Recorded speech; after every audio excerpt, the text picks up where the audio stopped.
Shalom seluruh warga kerajaan sorga dan semua yang mendengarkan pemberitaan suara gembala ini. Kita tahu bahwa roh yang sedang bekerja di dunia adalah the spirit of disobedience. Roh kedurhakaan. Firman Tuhan menjelaskan dalam Yesaya pasal yang pertama ayat 19 dan 20. Ini disampaikan oleh Nabi Yesaya. Yesaya mendapat suatu penglihatan, kalau kita lihat Yesaya pasal 6. Dia melihat the king, sang raja. Kita harus tahu bahwa Allah Bapa itu adalah raja sorgawi ya. Yang kemudian diserahkan pada sang putra yaitu Tuhan Yesus.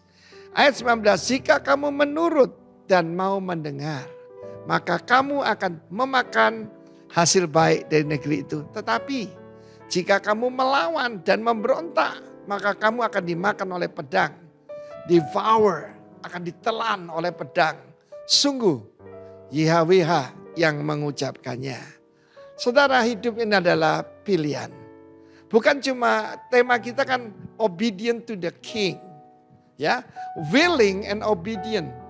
Kita tahu bahwa obedient itu ya sikap luar, tapi willing itu dari hati. Kita bisa rebel dari luar tapi juga dari hati. Kita pernah mendengar seorang anak kecil yang sangat nakal di mobil, bapaknya berkata, "Duduk." Dia berkata, "Aku duduk, tapi dalamku aku berdiri." Itulah kesikap daripada generasi sekarang ini. Kita melihat ada dua sikap yang berbeda daripada putra, daripada King David. Yang pertama, yang baik. Yang baik adalah Salomo. Sebelum David meninggal, dia berkata, dia memberikan pesan-pesan. Dan satu yang paling penting, act like men. Bersikaplah sebagai laki-laki. Saudara, bersikap sebagai laki-laki berarti tidak bersikap sebagai wanita, tidak bersikap sebagai anak-anak, dan tidak bersikap seperti binatang. Tetapi nama yang sama itu Salomo ya. Dari kata Shalom itu adalah Absalom. Dan kita tahu Absalom memberontak. Dan bagaimana akhir hidupnya? Dimakan oleh pedang. Kita harus tahu bagaimana sederhana sekali. Kalau kita menurut mau mendengar, kita mengalami semua yang baik. Tetapi kalau melawan, David adalah gambaran pada Kristus, Raja kita. Dan Absalom akhir hidupnya tergantung. Rambutnya yang jadi kebanggaannya itu yang terikat pada akar dan kemudian dia ditusuk dengan 3 lembing.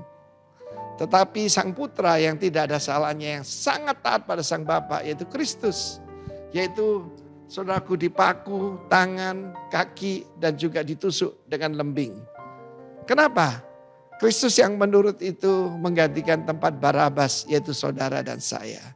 Firman Tuhan ini sangat nyata. Di dalam Alkitab ada orang bijak, ada orang bebal.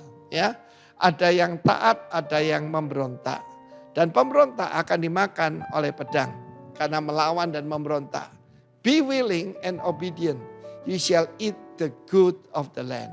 Ketika Tuhan berkata kepada saya, 28 Juni tahun 89, go to Bali, tinggalkan Surabaya.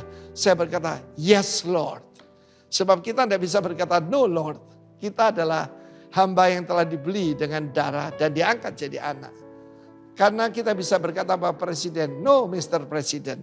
Tapi kepada Tuhan cuma bisa berkata, yes Lord, more than yes sir. Willing and obedient and the good of the land jadi bagian saudara. God bless you. Amen.